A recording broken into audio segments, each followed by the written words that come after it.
very much.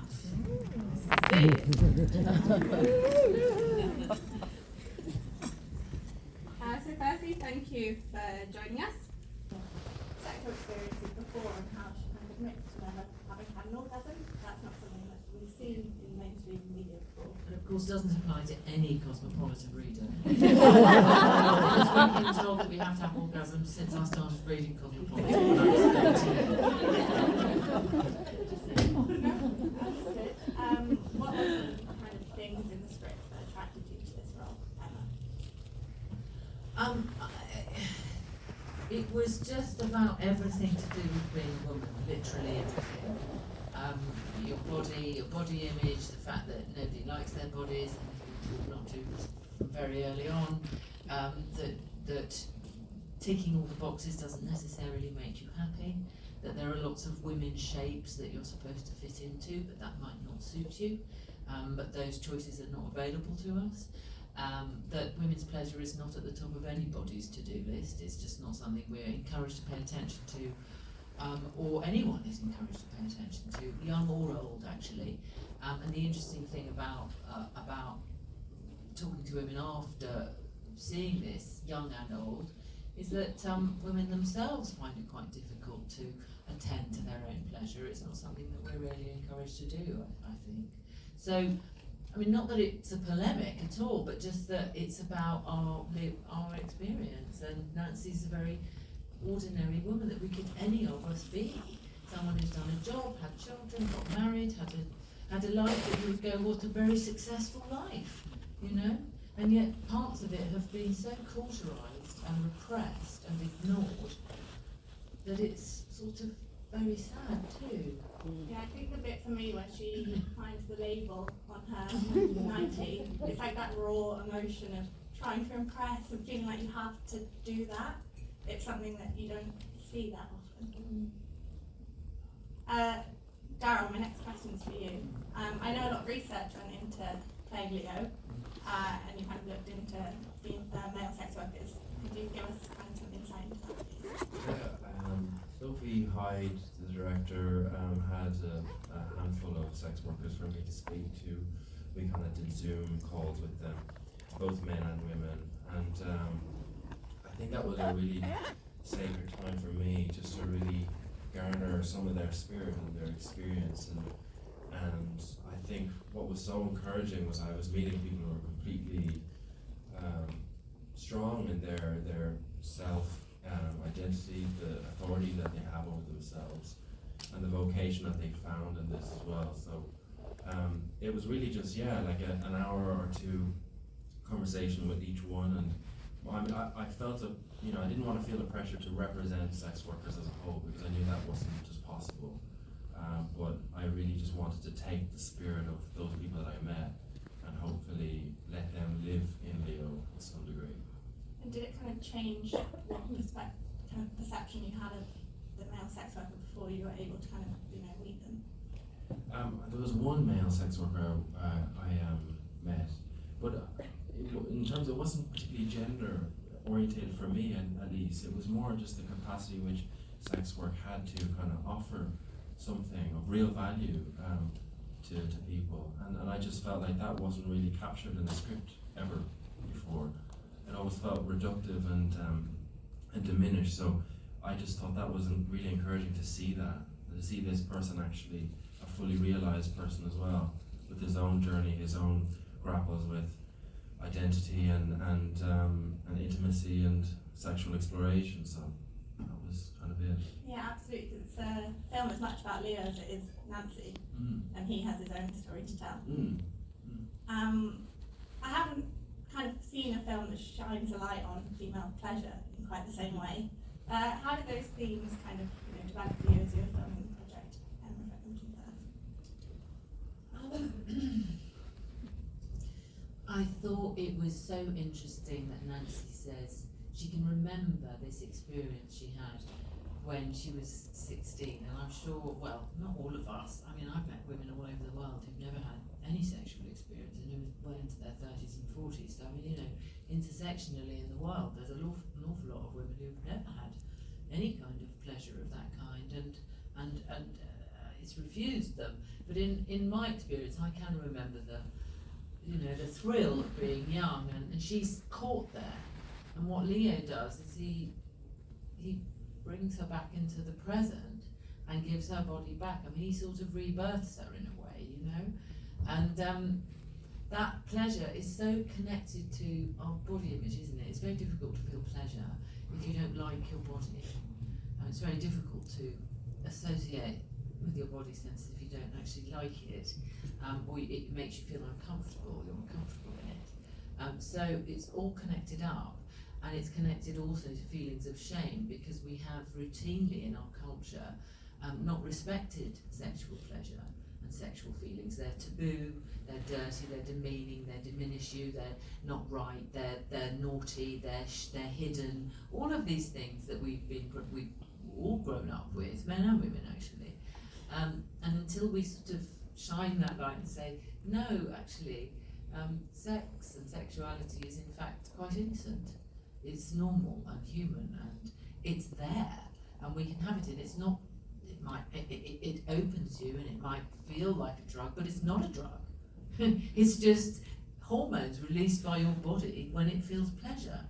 Why aren't we making use of this in sensible, humane ways and compassionate ways? And that's what Leo teaches her, and it's so mind-opening. So it's a very learning film, I think, from that point of view. And you touched on it there. I think the body image, the kind of insight into Nancy's relationship with her body at the end, where she's just trying to look at it. She's not trying to suck in. She's not judging it. Yeah, she's exactly. just trying to look at herself and say, this is me as the woman that I am. I think that's a special scene. So thanks to the intimacy of your characters, you presumably had to get quite comfortable with each other. Things you can do to develop that relationship. It started with a chicken roast, actually. Emma showed me how to put a lemon up a chicken's bottom. Yeah,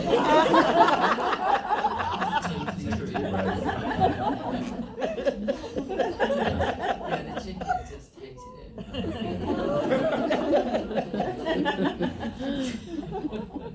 Well, if obviously it's quite intimidating to have to take your clothes off with people that you don't know. But actually, again, human nudity is completely normal. It's normal. It's not something weird. It's not like we were suddenly forced to grow an extra limb.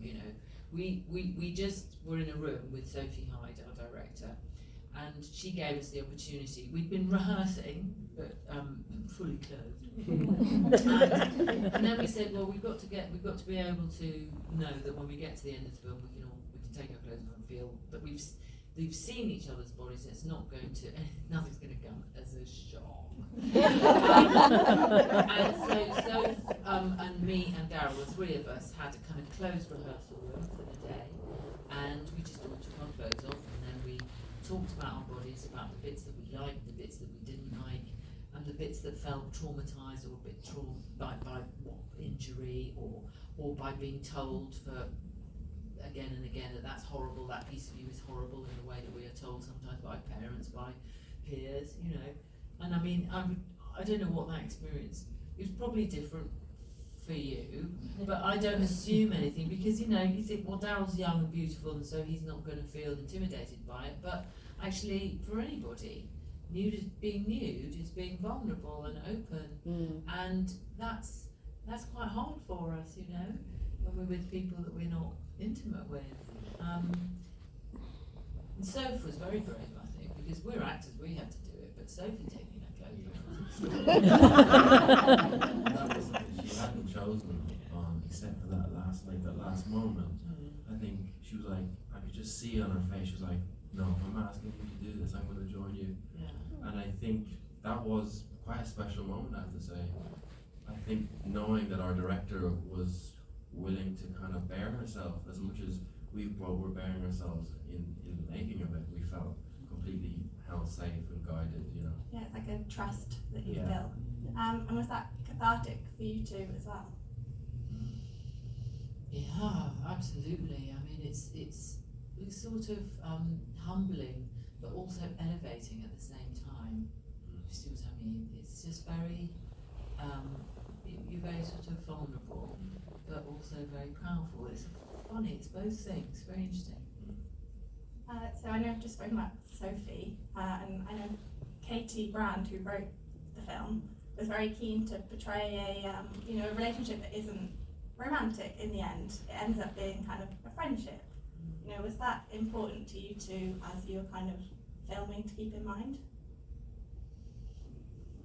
I think it was interesting. She was kind of, I think, honouring what sex work can be as well, because I think there's something about romanticising that vocation, in which like it's a vast occupation in a sense, and like there might be people who want to have a romantic element, but there was something very important, I think, for it to be somewhat neutral and to be removed of romanticism. Yeah, it's completely unromantic. That's what's so wonderful about it. You never see that. And romance is such a myth, and it's so damaging, actually, the romantic myth. It's such it's makes it so easy for us to delude ourselves, frankly. And something that we really need to start telling more stories that don't follow the romantic mythic formulas, because they're not helpful and they're not realistic, more importantly. So we get caught into terrible knots because we can't deal with the fact that actually life's not like that, and love is not like that, and marriage is not like that, and sex is not like that. So that's not to say that we can't escape from time to time from reality. That's very important as well, but if we're not a little bit more honest, it's very difficult, I think, for people to navigate their emotional and their sexual lives. And also, not every happy ever after looks the same, right? This was Nancy's conclusion, that she was happy with. Yeah. It didn't need to be a relationship that she got out of it. No. In fact, she understands that she projected something onto Leo. She thought, well, maybe we can be friends, and maybe this, we can. No, I don't think she ever thought that they could be partners. That's not in her mind. But that somehow it could be carried on outside of the room. She didn't understand the boundaries. And when she does understand them, she also understands the fact that she was overtaken by, as she says, a kind of madness, because she's never had that kind of pleasure before. And what one hopes for her when you see her at the end is you hope that she's not going to go off and try and find a young man, because the young thing is because she was stuck at 16. The last time she felt sexual was when she was 16. Now she's felt sexual at 62. And now she's able to perhaps go and have the sexual relationship with some of the men that she's described as being too old before, because she's ready now, She's not about, wanting a young man. That would be, unrealistic, and also just a bit depressing, because that's what men do.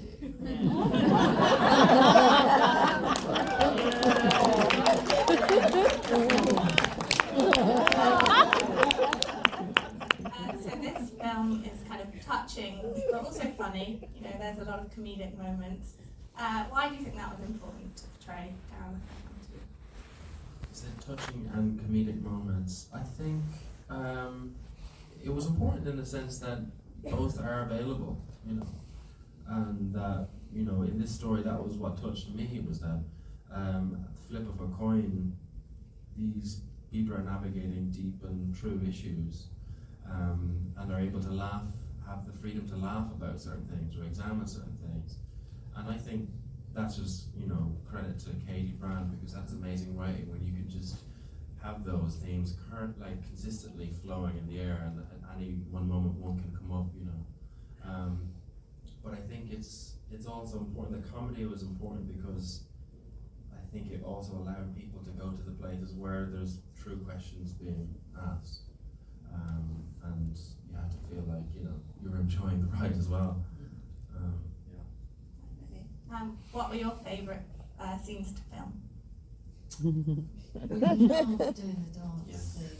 We loved that. We just had a great dance coordinator, with us, and we just chose the song. We only had 4 songs to choose from, and it was just making something so that it wasn't, you know how when people dance on films together, it's just often a bit, just, I don't believe you. And it's a bit cliche, and it's a bit, you know, icky actually. But we just needed to get it just right, so that Leo knows the song to put on. There's a bit poppy enough for Nancy to recognise it, you know, because she hasn't listened to modern music since she was 16, and the 80s, you know, sort of thing. And that, you know, your dance as well, the way in which she's dancing, it's playful and it's not rehearsed. We made the shapes, and we knew it'd be really nice if she could just be released a little bit by coming onto your back and all that sort of thing. But each time we did it quite several times with Steadicam moving in and out. You know, we found something different, and I think that sequence is pivotal to me. You know, in the releasing of her, going back to be. She says, "I want to feel young again," and that's what he does for her. He says, "Well, then let's dance." Yeah, it's quite a good metaphor for the film. You mentioned that improvisation. Was much of the film improvised? None of it. Just the dance. You couldn't improvise that. It's very, very finely wrought, the piece. The text is incredible. You couldn't improvise it. It would just have gone all over the play. It would have been a mess. So no. Had a good director and writer, so you didn't have to. Yeah. What are your hopes for where Nancy and Leo are now? I think Leo's healed something that he didn't realise he needed to heal. And I think he comes into that room not expecting to come out changed drastically, you know. And I think it's initially a small change, but I think it's really going to change the trajectory of where he's going. So I've always felt, and it's not really written in the script, but I always felt like this moment was kind of the end of this kind of this part in his life, you know. And I think we just capture this moment where they meet and then they just go off, you know. So I don't know where he is, but I know for a fact he's left the room better than he was going in, even though he didn't, you know, he might have felt that he needed change, or, you know, I think he's in a better place. How about Nancy? Well, likewise. I mean, I think when she says to Leo, "There's nothing disappointing about you," and she's exactly like his mum. I mean, she says, you know, your mum was wrong. She was just wrong, and about you. And I think that's very important. Sometimes, you know, our parents can't help us. Sometimes, you know, sometimes we don't have good parents. You know, you're stuck with what you get, and it's not always good. So you must take your encouragement for where you find it. And Leo says to Nancy, it's time for you to accept yourself, and it's fine for you to feel these things, and it's fine for you to want these things. And so my hopes for her is she goes back and she'll meet someone, you know, in her sort of age-ish range, and younger, I think. Maybe by about 7 to 10 years. That's my hope. You know, in pretty good shape. You know, with good sense of, well, a decent living, a decent living, maybe access to a holiday cottage in Wales. I've got lots of hopes for her. Maybe they're both better than when they kind of met. Freer, perhaps. My final question is, what do you hope audiences take away from seeing Good Luck to You, Dear Grande? Oh, just an enthusiasm for themselves, for their pleasure, for their autonomy, for their, you know, their self-love, I suppose. It's partly about that, compassion for themselves, interest in and paying attention to what they might want. Yeah, we were just, I think, asked this question earlier as well. I think there's something about the pace in which they both have to go in order to go through all of the different internal obstacles that they might not even realise were there. So my hope is that people pay attention to their intimate life and examine, you know, do you have it all right? I mean, right isn't the right word. It's not right. It's your own journey and it's your own exploration. But I really hope people come away having a look at that and knowing that it matters to have a look at it. Absolutely, and hopefully opening up the conversation around, you know, sexual, positivity and female pleasure, those kind of things we haven't seen on screen before. Well, thank you both so much. Thank you very much for coming. Cheers.